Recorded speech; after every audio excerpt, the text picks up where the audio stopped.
Ia bukanlah seorang jenderal, ia juga bukan seorang polisi. Ia hanyalah seorang penyair dari gang sempit di Solo yang memegang pena sekuat senjata. Namanya adalah Wiji Tukul, seorang anak tukang becak yang berani menantang tirani dengan kalimat-kalimat yang tidak bisa dibungkam. Jika kau ingin menjadi penguasa, maka belajarlah pada rakyat. Begitu katanya. Dan kata-kata itu menggema menyusup ke celah-celah tembok istana, mukul saraf-saraf kekuasaan. Maka dari itu, ia diawasi, dikejar, dan dihilangkan. Sejak 1998, Wiji Tukul menghilang tanpa jejak. Tidak ada kejelasan tentang nasibnya, apakah ia dibunuh, disembunyikan, atau masih hidup dalam pelarian tanpa nama. Yang tersisa hanyalah puisi-puisi perlawanan dan pertanyaan yang tidak pernah terjawab. Di mana sebenarnya Wiji Tukul? Dan oleh karena itu, dalam video kali ini, kami akan menyelam lebih dalam tentang apa yang sebenarnya terjadi dengan Wiji Tukul.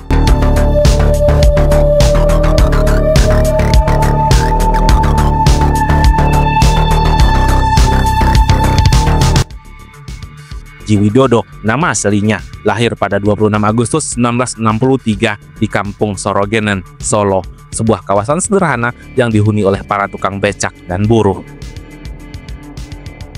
Ia tumbuh di tengah kehidupan keras masyarakat kecil, di mana perjuangan untuk bertahan hidup adalah kenyataan sehari-hari. Ayahnya bekerja sebagai penarik becak, sementara ibunya sesekali berjualan ayam bumbu untuk menambah penghasilan keluarganya. Seperti kebanyakan anak-anak di lingkungannya, Wiji kecil terbiasa melihat keringatan kerja keras yang menjadi satu-satunya jalan untuk melanjutkan hidup. Namun, Wiji bukan hanya sekadar saksi dari kehidupan kaum marginal, ia merekam realitas sosial yang ada di sekitarnya dan menuangkannya dalam kata-kata. Sejak duduk di bangku sekolah dasar, ia sudah mulai menulis puisi, sesuatu yang kemudian menjadi bagian yang tidak terpisahkan dari hidupnya. Puisi baginya bukan sekadar rangkaian kata-kata, tapi cerminan dari suara orang-orang kecil yang seringkali terabaikan. Saat menginjak bangku SMP, ketertarikannya pada seni semakin berkembang. Ia mulai menekuni dunia teater dan bergabung dengan bengkel teater yang diasuh oleh penyair besar, yaitu W.S. Rendra. Di sanalah ia bertemu dengan Cape Lauwarta, sosok yang kemudian memberi nama Tukul di nama belakangnya. Dalam bahasa Jawa, Wiji berarti biji dan Tukul berarti tumbuh. Sebuah nama yang kelak menjadi simbol perjalanannya dalam dunia seni dan perjuangan. Nama itu bukan sekadar sebutan, melainkan refleksi dari siapa dirinya sebenarnya. Seperti benih yang tumbuh dari tanah yang keras, Wiji Tukul berkembang di tengah keterbatasan. Ia menjadikan puisi sebagai alat perlawanan, sebagai suara bagi mereka yang tidak mampu berbicara. Karya-karyanya tidak hanya menggambarkan kenyataan hidup rakyat kecil, tetapi juga menjadi bentuk perlawanan terhadap ketidakadilan yang ia lihat di sekelilingnya. Setelah menyelesaikan pendidikan dasarnya, Wiji Tukul melanjutkan sekolah di sekolah menengah Karawitan dengan jurusan tari. Namun, perjalanan pendidikannya terhenti di tengah jalan. Kesulitan ekonomi keluarga membuatnya harus mengambil keputusan besar, berhenti sekolah dan membantu mencari nafkah. Sebagai anak sulung dari 3 bersaudara, ia merasa bertanggung jawab atas keluarganya, terutama kedua adiknya. Tidak ingin berpangku tangan, ia mulai bekerja serabutan. Dari menjual koran di jalanan hingga menjadi buruh kasar, semua ia lakoni demi membantu keluarganya untuk bertahan hidup. Meski tak lagi bersekolah secara formal, semangat belajarnya tidak pernah padam. Baginya, kehidupan sehari-hari adalah sekolah yang terbaik. Ia menyerap pengetahuan dari lingkungan sekitar, dari percakapan orang-orang kecil, serta dari buku-buku yang ia baca dengan rakus. Melalui seorang teman sekolahnya, ia kemudian bergabung dengan kelompok teater yang bernama Teater Jagalah Tengah atau Jagat. Teater ini bukan sekadar tempat berkesenian, tetapi juga menjadi ruang ekspresi bagi Wiji Tukul dan kawan-kawannya untuk menyuarakan realitas sosial lewat seni. Bersama Teater Jagat, ia kerap berkeliling di kampung ke kampung, tak hanya di Solo, tetapi juga hingga Yogyakarta, Klaten, dan Surabaya.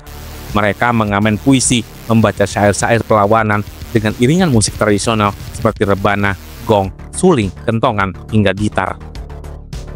Pada tahun 1988, Wiji Tukul sempat menjadi wartawan di masa kini, meskipun hanya bertahan selama 3 bulan. Namun, dunia jurnalistik bukanlah satu-satunya tempatnya untuk berkarya. Sajak-sajaknya mulai diterbitkan di berbagai media cetak, baik dalam negeri maupun luar negeri.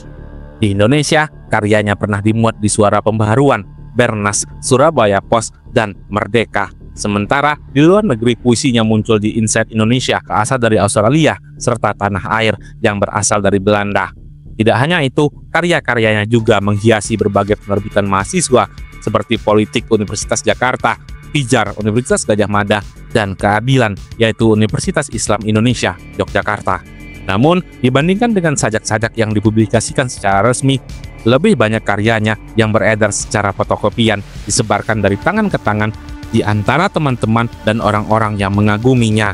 Puisi bagi Tukul bukanlah sekadar untuk diterbitkan, tetapi juga untuk dibagikan, dibaca, dan dirasakan oleh mereka yang membutuhkan suara. Selain menulis puisi, dia juga menulis cerpen, esai, resensi puisi, semakin menegaskan dirinya sebagai seniman yang tak hanya peka, tetapi juga produktif. Pada tahun 1989, Puji Tukul menikah dengan Siti Diah Surijah yang lebih akrab disapa dengan Sipon. Keduanya pertama kali bertemu di Sanggar Teater Jagat, Solo, tempat mereka bersama-sama aktif dalam dunia seni. Tak hanya saling mencintai, mereka juga saling mendukung dalam berkarya dan sering tampil bersama dalam berbagai lakon teater. Pernikahan mereka dikaruniai 2 orang anak, yaitu Fitri Ngaktiwani dan Fajar Merah, yang kelak turut mewarisi semangat dan perjuangan sang ayah dalam dunia seni dan perlawanan. Sebagai pasangan yang sama-sama berasal dari keluarga yang marginal, Puji Tukul dan Sipon tinggal di Kampung Kalangan, sebuah kawasan padat dengan rumah-rumah petak sempit yang berjejal. Lingkungan tempat mereka tinggal terkenal sebagai langganan banjir setiap musim hujan, menciptakan kondisi hidup yang sulit dan serba terbatas. Memasuki tahun 1990-an, Tukul bersama temannya Samsar Siahaan membentuk sebuah jaringan kerja seniman bernama Jaringan Kesenian Rakyat atau JAKER. JAKER lahir sebagai wadah dari berbagai seniman yang ingin menyuarakan realitas rakyat kecil dengan seni. Awalnya, kelompok ini tidak hanya diisi oleh 4 seniman, tetapi juga melibatkan 4 anggota dari Persatuan Rakyat Demokratik atau PRD, sebuah organisasi yang kemudian berkembang menjadi Partai Rakyat Demokratik atau Partai PRD. Sejak awal, JAKER berkomitmen untuk tetap berada di jalur seni dan tidak terlibat dalam politik. Namun, seiring dengan meningkatnya gejolak politik di Indonesia pada saat itu, idealisme tersebut mulai diuji. Situasi politik yang semakin menekan rakyat kecil membuat Tukul akhirnya mengambil langkah yang besar. Ia memutuskan untuk bergabung dengan Partai Rakyat Demokratik atau PRD dan mulai terlibat dalam politik praktis. Keputusannya ini menimbulkan rasa kecewa di sebagian rekan-rekannya di JAKER. Namun, bagi Tukul, seni dan perlawanan tidak bisa dipisahkan. Baginya, puisi bukan hanya untuk dibaca, tetapi juga harus menjadi senjata perlawanan terhadap ketidakadilan. Pada April 1996, Partai PRD secara resmi mendeklarasikan diri sebagai partai politik. Partai ini lahir dari gagasan sejumlah intelektual muda, salah satunya adalah Budiman Sujatmiko yang kemudian menjadi ketua pertamanya. PRD banyak diisi oleh kaum intelektual dan aktivis muda, terutama dari kalangan mahasiswa yang memiliki semangat perlawanan terhadap ketidakadilan. Sebagai organisasi payung, PRD menaungi berbagai organisasi massa lintas sektor, mulai dari buruh, petani, mahasiswa, hingga pegiat seni dan budaya. Partai ini bisa disebut sebagai partainya para aktivis, karena di dalamnya terdapat tokoh-tokoh pergerakan seperti Nezer Patria dan Budiman Sujatmiko. PRD kemudian menjadi salah satu aktor utama di balik peristiwa 27 Juli 1996 yang dikenal sebagai Sabtu Kelabu atau Kuda Tuli atau kerusuhan 27 Juli. Peristiwa ini merupakan bentrokan yang sangat besar yang terjadi akibat konflik politik antara kubu pro-demokrasi dan rezim penguasa saat itu, yang menandai salah satu titik penting dalam sejarah gerakan demokrasi di Indonesia yang berakhir pada runtuhnya Soeharto pada tahun 1998. Kuda Tuli merupakan salah satu peristiwa politik paling kelam dalam sejarah Indonesia. Kejadian ini bermula dari serangan aparat pemerintah terhadap kantor pusat Partai Demokrasi Indonesia atau PDI di Jakarta, yang saat itu diduduki oleh para pendukung Megawati Soekarno Putri, seorang pemimpin partai yang baru saja digulingkan. Serangan itu memicu gelombang kerusuhan yang berlangsung selama 2 hari yang menyebabkan bentrokan di berbagai titik di ibu kota, terutama di Jalan Diponegoro, Salemba, dan Keramat. Kerusuhan ini memperparah ketegangan politik di Indonesia pada saat itu yang berada di bawah pemerintahan Orde Baru. Latar belakang peristiwa ini berakar pada rekayasa politik yang dilakukan oleh Soeharto dan jajaran militer. Mereka menggelar Kongres PDI di Medan dengan tujuan mendudukan kembali Surjadi sebagai Ketua Umum PDI, menggantikan Megawati yang saat itu semakin populer di kalangan rakyat. Pendukung Megawati menolak keputusan ini dan meresponnya dengan menggelar mimbar bebas di kantor DPP PDI, yang kemudian menjadi simbol perlawanan terhadap upaya manipulasi politik oleh pemerintah Orde Baru.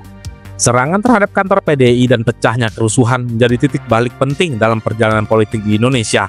Peristiwa ini tidak hanya memperlihatkan wajah represif rezim Orde Baru, tetapi juga semakin memperkuat gerakan pro-demokrasi yang akhirnya berujung pada reformasi pada tahun 1998. Mimbar bebas yang digelar di kantor DPP PDI menjadi panggung bagi para tokoh kritis dan aktivis penentang Orde Baru. Melalui orasi dan diskusi terbuka, mereka membangkitkan kesadaran rakyat akan berbagai bentuk ketidakadilan dan manipulasi politik yang dilakukan oleh rezim. Kesadaran kritis ini semakin menguat sehingga ketika pemerintah mengambil alih kantor PDI secara paksa, rakyat pun melakukan perlawanan. Dalam peristiwa ini, aktivis dari PRD memainkan peran penting dan Wiji Tukul menjadi salah satu sosok yang paling menonjol di antara mereka, bersama beberapa tokoh lainnya seperti Nezar Patria, Dina Indahsari, dan Budiman Sujatmiko. Mereka bukan hanya menyuarakan perlawanan, tetapi juga menjadi bagian dari gelombang protes besar yang menentang represi pemerintah. Peristiwa 27 Juli 1996 ini dikenal dengan dua istilah yang berbeda, yaitu Kuda Tuli atau kerusuhan 27 Juli dan Sabtu Kelabu. Istilah Kuda Tuli pertama kali dimuat dalam tabloid Swadesi dan kemudian banyak digunakan oleh berbagai media massa.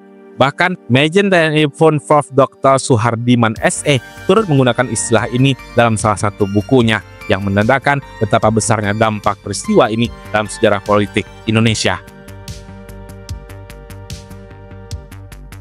Kuda Tuli bukan sekadar kerusuhan, melainkan simbol perlawanan terhadap tirani. Peristiwa ini menjadi bukti bahwa rakyat tidak tinggal diam menghadapi ketidakadilan dan menjadi salah satu pemicu utama gerakan reformasi yang akhirnya menggulingkan rezim Orde Baru.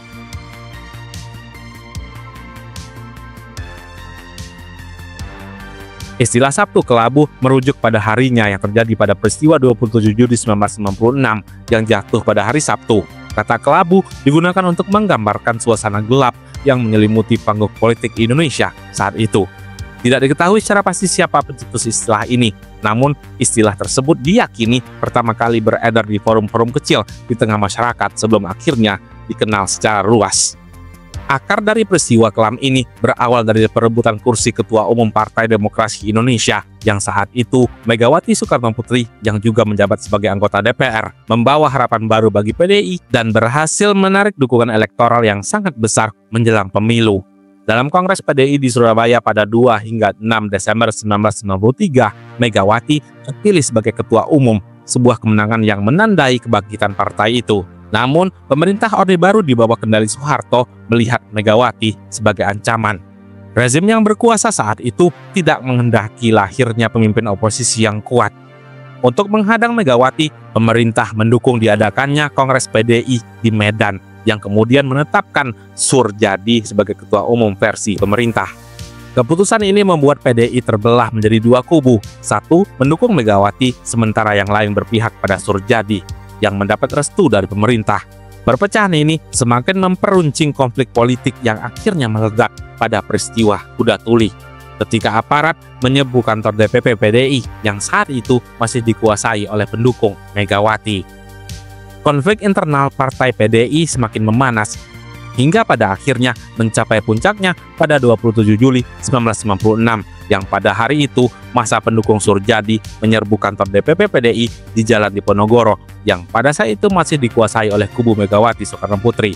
Di dalam kantor, pendukung Megawati sedang menggelar mimbar bebas, sebuah forum terbuka yang kerap mengkritik kebijakan pemerintah Orde Baru. Sebuah dokumen dari laporan akhir Komnas HAM mengungkap bahwa ada pertemuan penting pada tanggal 27 Juli 1996 yang diadakan di Kodam Jaya dan dipimpin oleh Kodam Jaya Brigjen Susilo Bambang Yudhoyono. Pertemuan ini juga dihadiri oleh sejumlah petinggi militer, diantaranya Brigjen Zaki Anwar Makarim, Kolonel Haryanto, Kolonel Joko Santoso, dan Alex Widya Siregar. Dalam rapat itu, SBY disebut sebagai pihak yang mengambil keputusan untuk melakukan penyerbuan dan pengambil alihan kantor DPP PDI.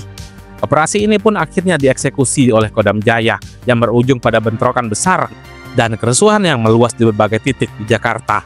Peristiwa ini menjadi simbol bagaimana kekuatan politik dan militer saat itu digunakan untuk membungkam oposisi dan mempertahankan kendali Orde Baru. Namun, alih-alih melemahkan perlawanan, kejadian ini justru semakin menyulut semangat pro-demokrasi yang pada akhirnya mengguncang fondasi kekuasaan Soeharto hingga jatuhnya pada tahun 1998. Dalam dokumen yang sama, mengungkapkan bahwa penyerbuan kantor DPP PDI bukan sekadar aksi spontan, melainkan operasi yang dirancang oleh Markas Besar ABRI, khususnya melalui Badan Intelijen ABRI, bekerja sama dengan Alex Widya Siregar, yang dalam eksekusinya Kasdam Jaya diduga untuk menggerakkan pasukan pemukul dari Kodam Jaya, yakni Brigade Infanteri 1 Garis Miring Jaya Sakti Pengamanan Ibu Kota, di bawah pimpinan Kolonel Iftri Tamtomo untuk melakukan operasi penyerbuan. Dokumen itu juga mencatat bahwa dalam rekaman video peristiwa itu terlihat pasukan dari Batalion Infanteri 201 Garis Miring Jaya Yuda turut serta dalam aksi penyerangan. Mereka menyamar sebagai massa PDI pro Kongres Medan dan menciptakan kesan bahwa bentrokan terjadi antar pendukung PDI sendiri. Bentrok pun pecah dan segera meluas menjadi kerusuhan di berbagai titik strategis di Jakarta, seperti Jalan Diponegoro, Salemba, dan Keramat. Aksi pembakaran terjadi di mana-mana, dan kendaraan serta beberapa bangunan terbakar dalam kekacauan itu. Di balik kerusuhan ini, Partai PRD menjadi sorotan sebagai organisasi berhaluan kiri yang menentang kediktatoran Orde Baru dan memperjuangkan demokrasi. PRD berada di pihak pendukung Megawati dalam perlawanan terhadap pemerintah Soeharto. Dalam konteks inilah nama Widji Tukul mulai masuk dalam radar pemerintah. Sebagai seniman sekaligus aktivis, puisinya yang lantang mengkritik ketidakadilan membuatnya dipandang sebagai ancaman. Pemerintah mulai mengawasinya secara ketat, menganggapnya sebagai salah satu tokoh perlawanan yang patut diwaspadai. Pasca peristiwa itu, pemerintah Orde Baru menuding Partai PRD sebagai dalang di balik kerusuhan yang terjadi di Jakarta. Rezim Soeharto melalui aparatnya mulai mengaitkan PRD dengan ideologi komunis, menuduh mereka berusaha menggulingkan pemerintah, dan tuduhan ini dijadikan alasan untuk menangkap para aktivis PRD dan membungkam gerakan pro-demokrasi. Meski dihantam represi yang brutal, PRD justru semakin dikenal sebagai simbol perlawanan terhadap otoriter Orde Baru. Cara pemerintah yang secara terang-terangan menekan kelompok oposisi semakin memperjelas upaya rezim dalam mempertahankan kekuasaannya dengan segala cara.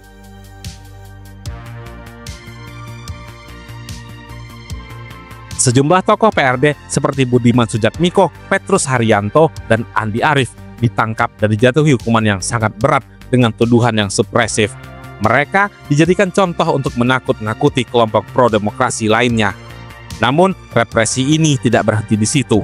Setelah penangkapan besar-besaran, pemburuan terhadap aktivis PRD semakin gencar, terutama menjelang kejatuhan Soeharto pada tahun 1998. Sejumlah aktivis diburu habis-habisan, dan sebagian dari mereka dipaksa menghilang tanpa jejak. Beberapa di antaranya adalah Dita Indahsari, Suyat, Suratja Waluyo Jati, Sarayada Tambunan, Masyuri, Linda Kristanti, Herman Hendrawan, dan Widji Tukul.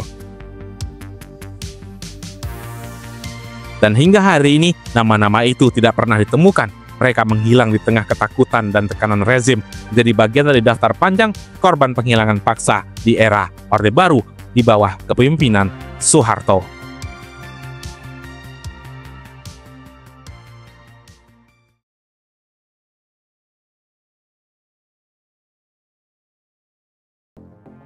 Widji Tukul bersama sejumlah anggota PRD yang aktif menuntut keadilan menjadi korban penghilangan paksa. Operasi ini terjadi sepanjang 1997 yang semakin masif menjelang periode 1998 seiring meningkatnya tekanan terhadap gerakan pro-demokrasi. Situasi itu membuat Widji menjadi buronan pemerintah. Ia harus hidup dalam pelarian, berpindah-pindah tempat untuk menghindari kejaran aparat. Hingga akhirnya Sipon, istrinya, terakhir kali melihatnya pada Januari 1998 di stasiun balapan Solo. Dan ia masih mengingat jelas kata-kata terakhir suaminya sebelum pergi. Sipon, aku akan ke Jakarta, mendukung dan berjuang bersama Budiman Sujatmiko.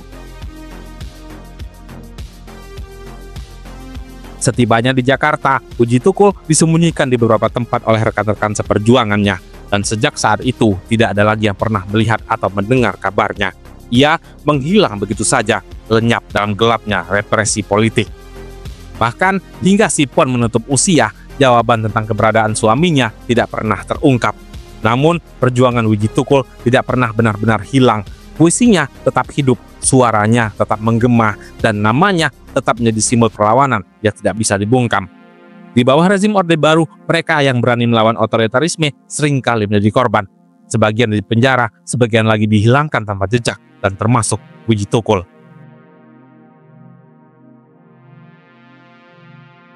Keberaniannya dalam mengekspresikan kritik terhadap ketidakadilan itu membuatnya dianggap sebagai ancaman bagi penguasa. Ia bersuara untuk kaum buruh dan rakyat kecil, menolak kebijakan yang menindas lewat puisi-puisinya yang tajam dan penuh dengan perlawanan. Kata-katanya menyulut keberanian, membuat orang-orang sadar bahwa ketidakadilan tidak bisa dibiarkan begitu saja. Namun, justru itulah yang membuatnya menjadi target dari rezim. Karya-karyanya yang berani menyinggung penguasa, mengutuk penindasan, dan menyerukan perjuangan tidak pernah bisa dibungkam, meski pemilik suaranya telah lama menghilang.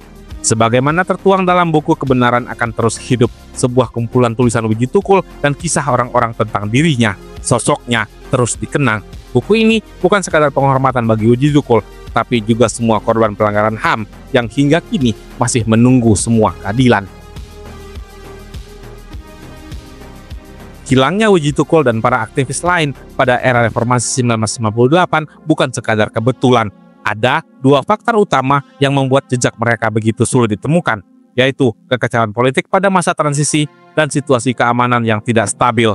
Setelah rezim Orde Baru runtuh, Indonesia memasuki periode perubahan yang sangat besar. Protes massa pecah di berbagai kota, bentrokan terjadi, dan struktur kekuasaan mulai bergeser. Di tengah ketidakpastian itu, banyak aktivis yang menghadapi ancaman dari pihak-pihak yang ingin mempertahankan statusnya. Wijitukul adalah salah satu target utamanya. Ia dan rekan-rekannya dianggap mengganggu stabilitas, padahal yang mereka perjuangkan hanyalah demokrasi dan keadilan. Operasi senyap mulai dilakukan, mereka yang dianggap berbahaya dibungkam, dipaksa menghilang. Seiring berjalannya waktu, jejak mereka semakin sulit untuk ditelusuri, meninggalkan banyak tanda tanya yang belum terjawab hingga hari ini.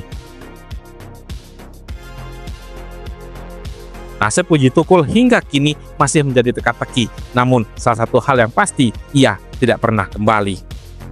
Banyak dugaan menyebut bahwa ia telah ditangkap, ia mengalami berbagai bentuk penyiksaan sebelum akhirnya dibunuh secara sistematis. Beberapa saksi menyebut bahwa para korban penculikan, termasuk Wiji, dibunuh lalu jasadnya dimasukkan ke dalam drum, gelas, dan ditenggelamkan di Teluk Jakarta. Versi lain menyatakan bahwa tubuh mereka terbawa jauh dari ibu kota, dikubur di hutan atau tempat yang terpencil yang tidak pernah ditemukan. Bukti-bukti serupa telah ditemukan sebelumnya. Kontras pernah mencatat bahwa salah satu aktivis yang hilang pada April 1958, yaitu Leonardus Nugroho alias Gilang, ditemukan 3 hari kemudian di Magetan, Jawa Timur dengan luka tembak di tubuhnya. Apa yang terjadi pada Wijitukul dan aktivis ini mungkin tak pernah sepenuhnya terungkap. Namun, suara mereka tetap hidup. Puisi-puisi Wijitukul masih menggema, menjadi saksi bisu bahwa keadilan belum sepenuhnya ditegakkan. Hilangnya Wijitukul dan sejumlah aktivis lainnya menjadi misteri besar yang tak kunjung terpecahkan. Upaya pencarian telah dilakukan oleh keluarga, sahabat, organisasi HAM, hingga relawan yang peduli. Namun, jejak mereka tetap kabur, seolah sengaja dihapus oleh sejarah. Hambatan terbesar dalam mengungkap kebenaran ini adalah minimnya bukti yang konkret, akses terhadap informasi yang sangat terbatas, dan keengganan pihak-pihak yang terkait untuk bekerjasama. Berulang kali, investigasi menemui jalan buntu karena tidak adanya transparansi dan keberpihakan pada keadilan. Di sisi lain, dinamika politik dan keamanan yang terus berubah turut berkontribusi pada terpinggirnya isu ini di prioritas nasional. Pergantian kekuasaan, krisis politik, hingga masalah-masalah lain yang dianggap menjadi mendesak seringkali membuat pencarian keadilan untuk Wijitukul dan aktivis lainnya hanya menjadi sekadar wacana tanpa kepastian apapun. Dan hingga hari ini, keberadaan Wijitukul masih menjadi teka-teki yang sangat besar. Apakah ia masih hidup? Jika iya, di mana dia sekarang? Ataukah ia sudah tiada? Jika ia benar-benar telah wafat, di mana jasadnya dikebumikan? Sayangnya, semua pertanyaan ini tetap menggantung tanpa jawaban. Sebuah hutang sejarah yang hingga kini belum juga dilunasi oleh pemerintah. Kebenaran yang terus dikaburkan dan keadilan yang terus ditunda. Namun, satu hal yang pasti, nama Wijitukul tidak akan pernah mati.